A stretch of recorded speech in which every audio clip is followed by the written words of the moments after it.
Oke, balik lagi ya. Sini saya akan menjelaskan bagaimana cara langkah-langkah menganalisis dari data diskontinuitas. Oke, pertama-tama kita buka terlebih dahulu aplikasi Dips-nya. Terus kalian buka nih hasil scanline dan nilai RMR-nya. Kita pilih data deep dan deep direction-nya. Ya kita blok nih, kita drag sampai bawah sampai keseluruhannya. Ini kita copy nih, kemudian kita masukkan ke aplikasi Dips-nya, kita paste.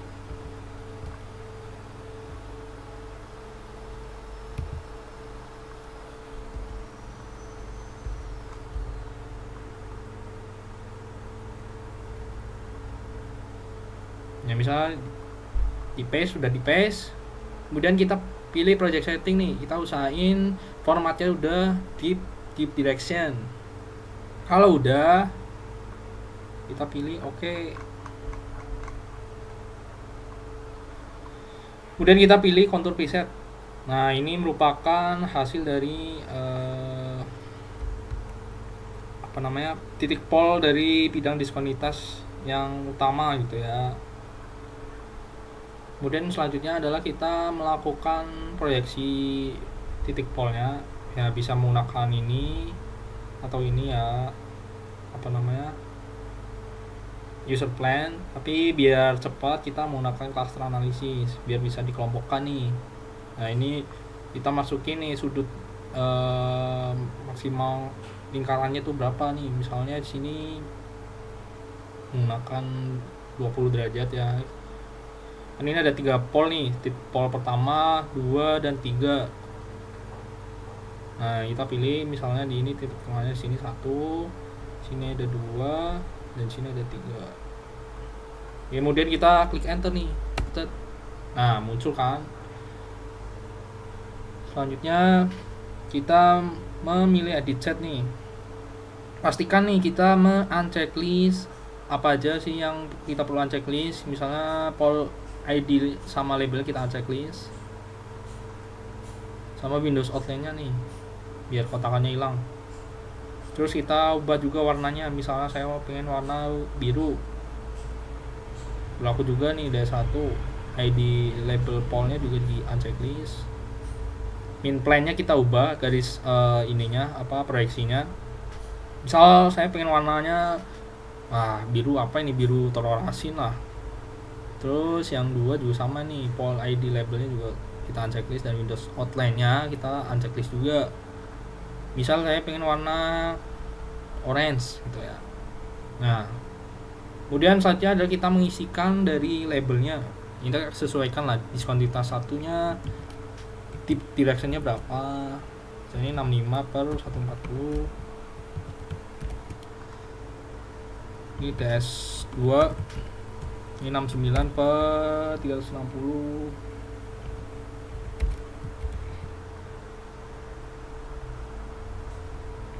DS3 nya 86 lah per 333. Nah, setelah kita klik OK nih. Kemudian kita pilih kinematic analysis, karena kita akan menganalisis dari tipe keruntuhan yang masuk kemana gitu ya.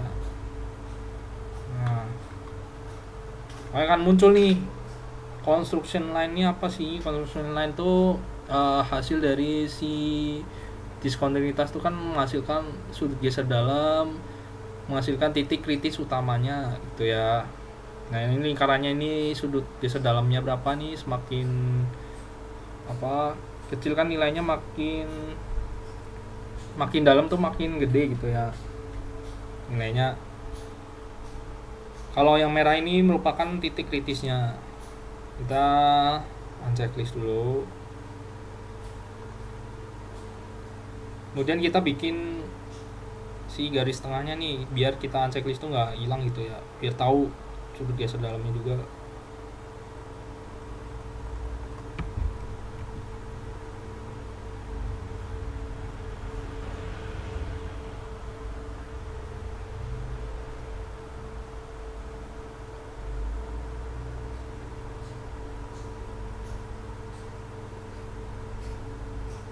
kita sesuaikan nih si lingkarannya. Kemudian transparansinya, opacity-nya kita nolkan. Kita balik lagi ya. Nah ini kita bisa meng-checklistnya, kan akan muncul nih. Nah kemudian kita jelaskan masing-masing tipe keruntuhannya, dia masuk tipe manakah yang sesuai dengan kedua syarat tersebut. Kalau misalnya syaratnya cuma satu aja yang terpenuhi, makanya persentasenya dia akan mengecil nih. Tapi kalau misalnya syarat kedua-duanya memenuhi, ya presentasinya akan besar gitu, mungkin ya 50% lah, 60%. Nah ini bentar, ini kita rubah dulu, ini warnanya sama kayak warna deep slope-nya misalnya merah lah. Nah ini kan warna garis yang berwarna orange nih, dia garis deep slope-nya akan mengarah ke sana kan. Oke, masuk ke tipe syarat dari keruntuhan bidang ya. Syarat pertama adalah diskontinuitas sejajar slope dengan deviasi maksimal 20 derajat. Oke, kita cari nih diskontinuitas manakah yang sejajar dengan slope. Apakah diskontinuitas 1 kah? Dia kan nggak mungkin, karena dia cenderung berlawanan arahnya gitu ya. Apakah diskontinuitas 2? Tidak mungkin ya. Apakah diskontinuitas 3? Ya hampir gitu ya, mendekati ya dengan sejajar si lerengnya ini. Kemudian deviasi maksimal 20 derajat. Kita lihat nih slope deep-nya kan ini 76 derajat nih, dengan tadi kan DS3 kan 86. Apakah dia masih masuk? Ya dia masih masuk kan, berarti syarat 1 nih memenuhi kan. Kemudian syarat 2, sudut geser dalam kurang dari deep diskontinuitas kurang dari deep slope dalam. Nah apa sih sudut geser dalam itu? Sudut geser dalam ini merupakan sudut maksimal daripada suatu material biar dikatakan itu stabil gitu lerengnya. Misalnya si sudutnya itu kurang dari 45 derajat, dia bisa dikatakan stabil nih. Tapi kalau misalnya lebih dari 45 derajat, ya pastinya tidak akan stabil gitu.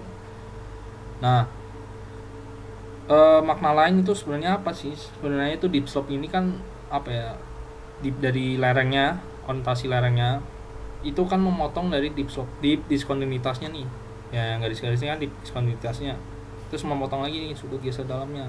Makanya kenapa sudut geser ini lebih cenderung kecil gitu ya. Kalau misalnya sudut geser dalamnya ini akan besar, dia apa, udah jelas tidak berpotensi terjadi keruntuhan gitu.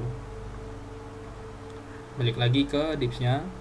Jadi kan sudut geser dalam kurang dari deep diskontinuitas. Kita lihat nih, deep sudut geser dalam ini kan 41 derajat kan, kurang dari deep diskontinuitasnya. Kita pakai diskontinuitas 3 kan, karena misalnya ini tabel kan yang kita kan diskontinuitas 3 nih, kurang dari 86 memenuhi, kurang dari deep slope-nya 76, kan nggak sesuai kan itu.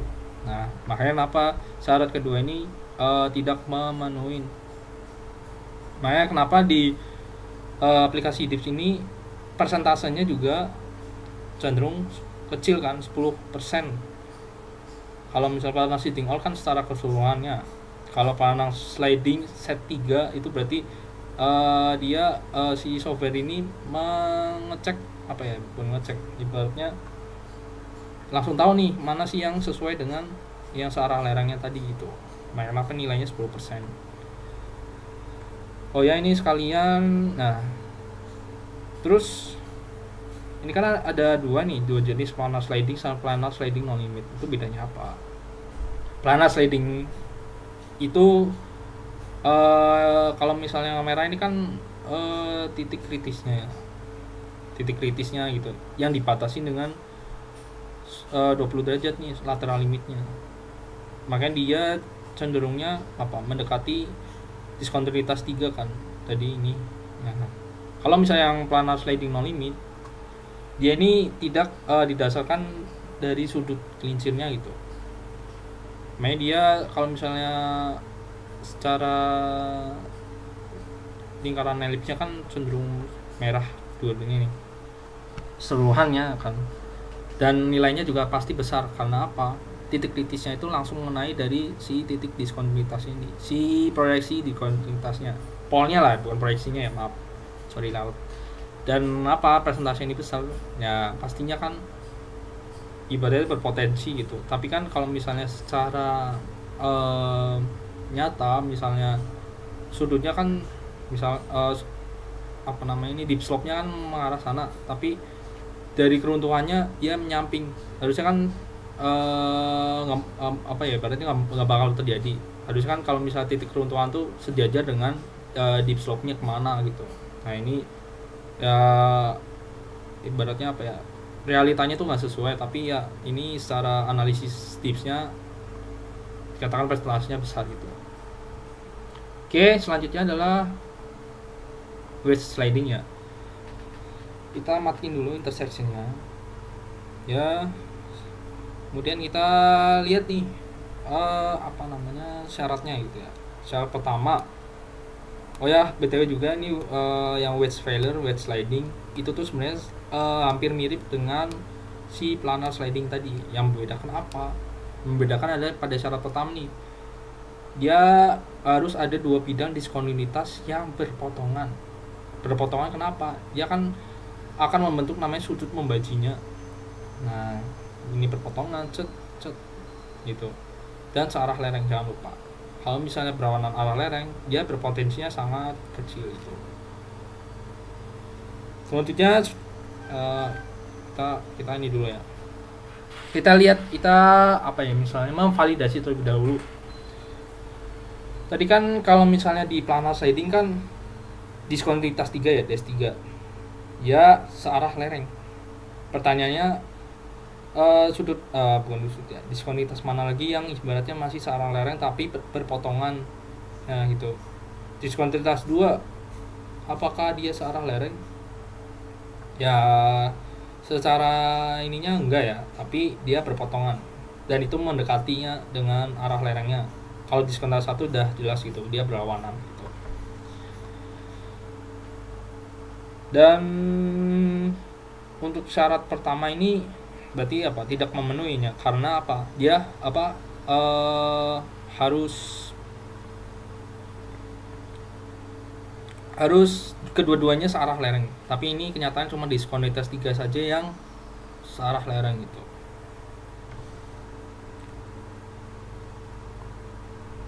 Lanjut, syarat kedua, sudut geser dalam kurang dari plans garis potong 2 diskontinuitas kurang dari deep slope. Sudut geser dalam tadi udah dijelasin ya, apa? Tadi sudut maksimal yang dikenai pada suatu material biar stabil gitu. Plans ini apa? Plans ini dia kan kalau misalnya berpotongan ya, misalnya potongan ke arah sini dan sini, pastinya kan akan membentuk namanya plans. Plans ini garis tengah dari titik perpotongan dari kedua bidang yang berpotongan gitu. Kan di sini nih. Nah, plansnya tuh di sini nih. Cara biar kita tahu nilai plansnya berapa, kita pilih tools ya. Kemudian ke intersection calculator. Kita arahkan nih. Tadi kan berpotongan. Yang DS2 dengan DS3, ya udah kita sesuaikan. Misalnya di sini nih. 1, nah ini di sini DS3. Nah, akan muncul nih plansnya 54. Oke. Setelah itu kan kita udah dapet nih data yang pada syarat 2. Syarat 2 tadi deep sudut geser dalam kurang dari plans 2 bidang diskontinuitas kurang dari deep slope-nya. Nah, tadi kan sudut geser dalam 41 nih. Kurang dari 54 dia memenuhi. Terus kurang dari slope deep-nya 76 memenuhi gitu kan. Berarti syarat 2 adalah dia memenuhi kan. Tapi balik lagi, tadi syarat 1 dia kurang memenuhi karena bidang harus 2 bidang diskontinuitasnya searah lereng dan berpotongan. Tadi kan cuman 1 doang kan, DS3 nya saja yang searah lereng. tapi DS2 nya dia nggak salah lah. Makanya kenapa dia nilai dari si wedge slidingnya itu cenderung kecil ya tadi, dia hanya satu syarat saja yang memenuhi gitu. Lanjut ke topping. Dan topping di sini ada dua ya, flexural topping dan direct topping. Kalau topping ini sebenarnya simpelnya aja ya, itu kan syaratnya kan ada. Nah, topping ini diskontinuitas berlawanan arah dengan lereng. Kalau tadi kan kalau planar dan wedge itu kan searah lereng ya, ini berlawanan arah, deviasinya 10 derajat. Jadi jika ini bla bla bla. Oke. Kalau tadi yang searah lereng itu diskontinuitas 3, kalau yang topping ini kan diskontinuitas mana yang berlawanan ya. Kalau kan cuma DS1 kan. Nah ini kan kalau deep slope-nya cenderung ke sana, kalau diskontinuitas satunya cenderung ke bawah kan. Nah ini dia berlawanan arah dan deviasinya 10 derajat. Nah ini misalnya dari satunya 65 kan, misalnya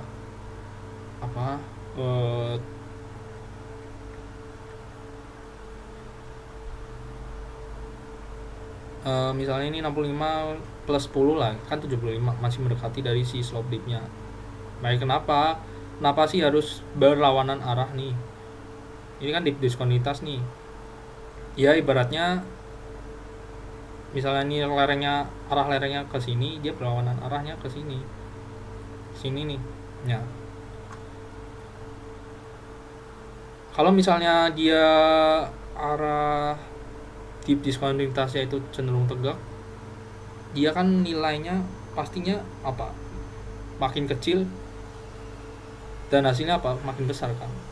Makin kecil itu maksudnya hasil dari sudutnya ini sudut geser dalamnya, dip diskontinuitasnya, mohon maaf salah. Nah kalau misal di sini kita kan menggunakan data diskontinuitas 1 nih. Tadi kan rumusnya adalah 90 kurangi dip diskontinuitas. Dip diskontinuitasnya berapa? 90 dikurangi 65 kan 35, ditambah 41 itu 71 ya, kurang dari deep slope. 71 kurang dari deep slope, kurang dari 76, memenuhi kan.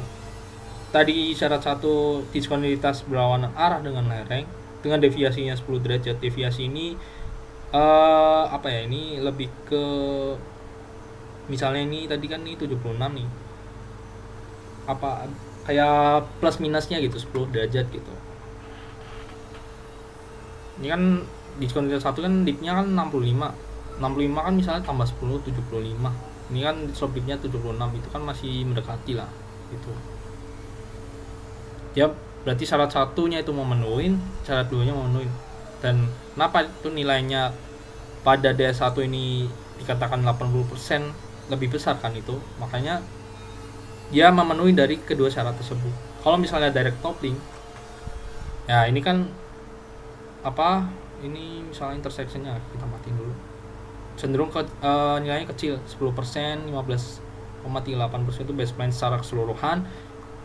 Kalau obliquenya ini 12,81% dan direct toppingnya itu 44,59%, gitu, kecil kan. Makanya kenapa kalau topping ini kita melihat dari flexural toppingnya itu presentasinya berapa, direct toppingnya presentasinya berapa nih, direct topping intersectionnya.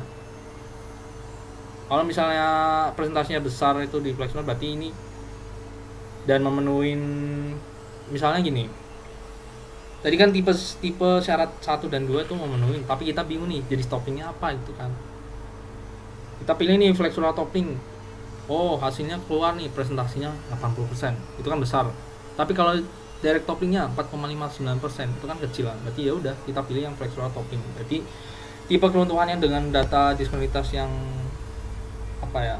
yang kita dapat di lapangan itu cenderungnya ke flexural topping gitu. Oke, itu dulu penjelasan dari analisis kinematika.